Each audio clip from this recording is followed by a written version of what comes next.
والصلاة والسلام على سيدنا محمد وعلى آله وصحبه أجمعين. وقال تعالى في كتابه الكريم: بسم الله الرحمن الرحيم.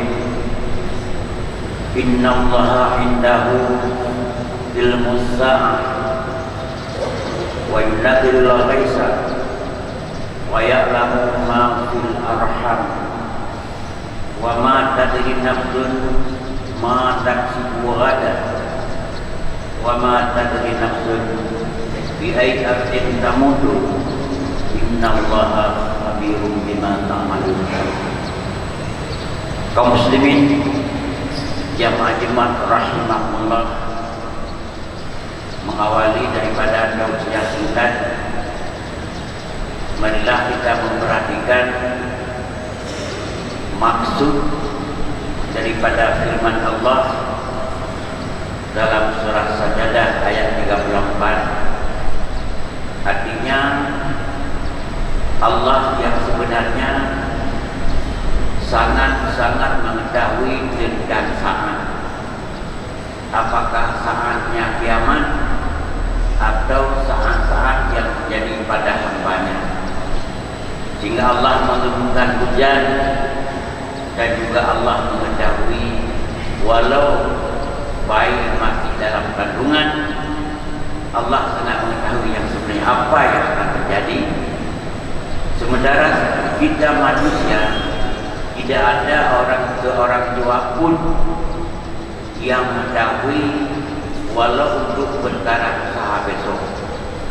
Dan pula tidak ada seorang pun yang mengetahui bumi manakah, di manakah kita akan meninggal atau akan mati.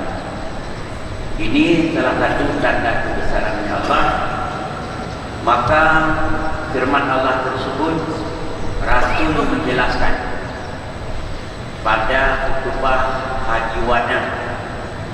Pada khutbah Haji Wada, Rasul menjelaskan, di antaranya kata Rasul, ala ukhbirukum, adakah tidak pernah aku sampaikan kepada kamu, kata Rasul, bil mu'minin, yang mana yang dimaksud dengan orang mukmin, wal muslim, dan juga yang mana yang dimaksud dengan orang muslim, dan pula wal mujahid, dan orang-orang yang berjihad, wal muhajir, dan orang-orang yang hijrah.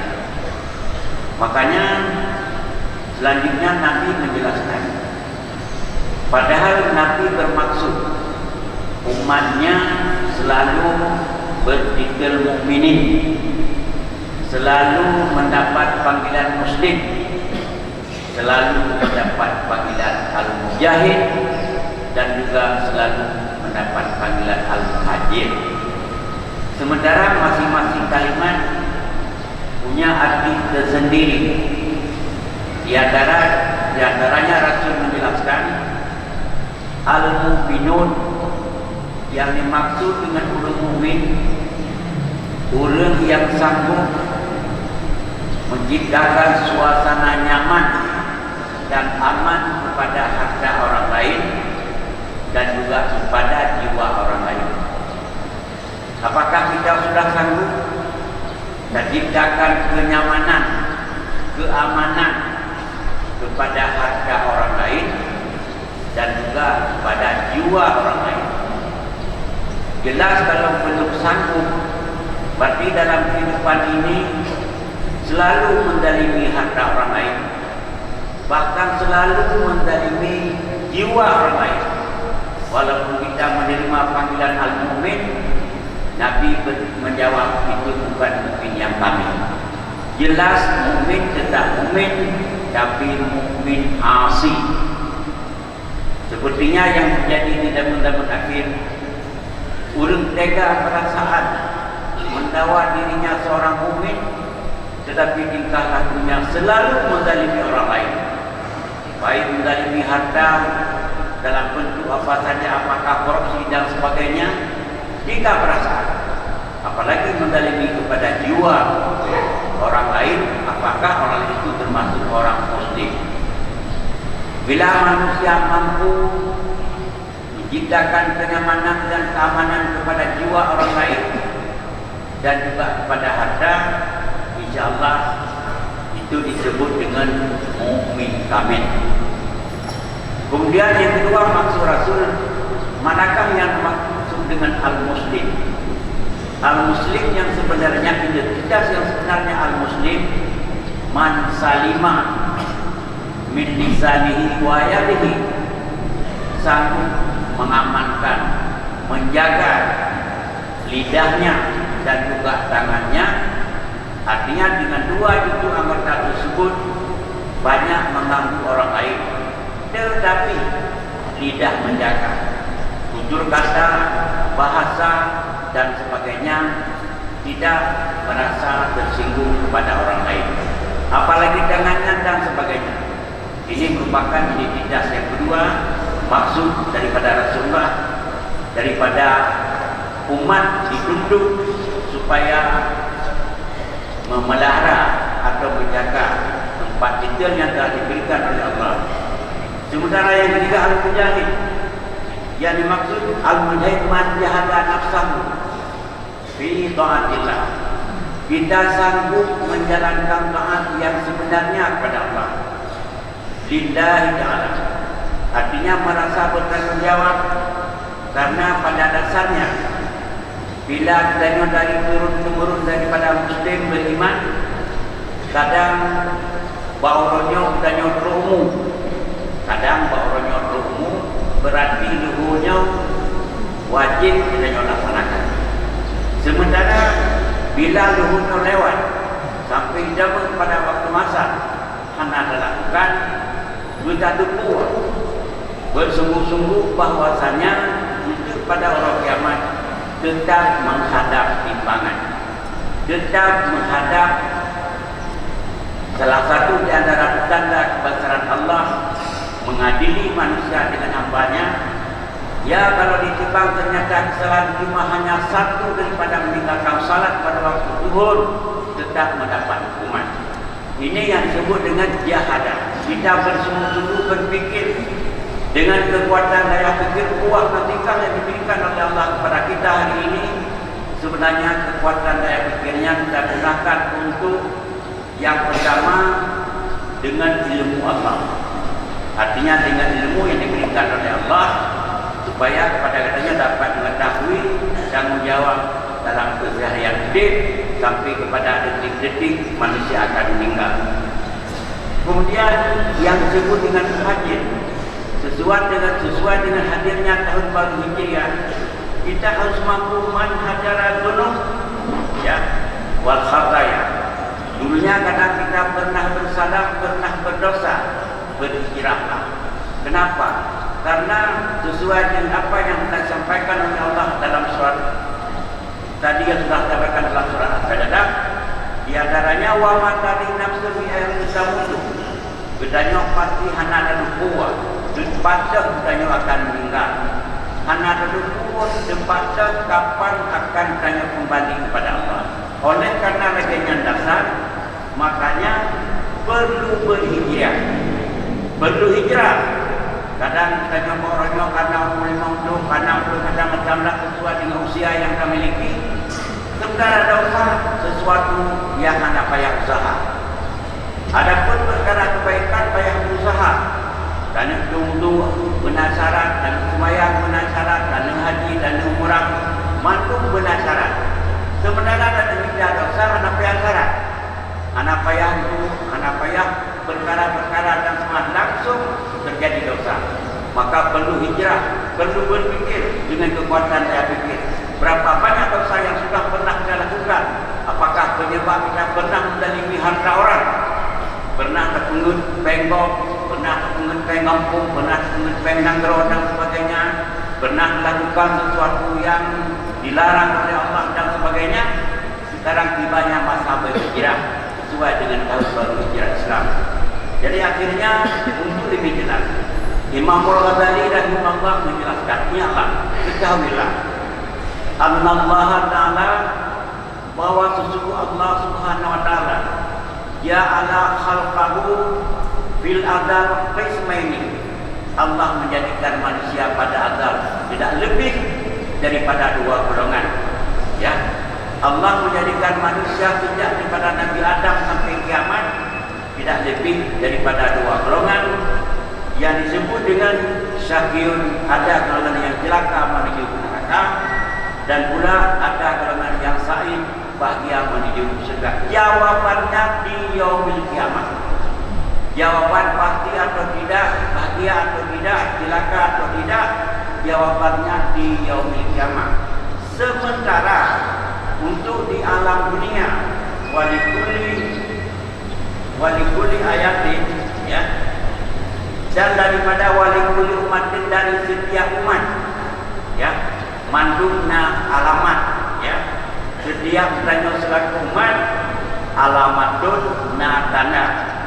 Dan dulu alaihi, apakah tanda bahagia, na tanda bahagia, punya tanda celaka api, na tanda bahagia, yang memastikan tanda tersebut di yaumil kiamat.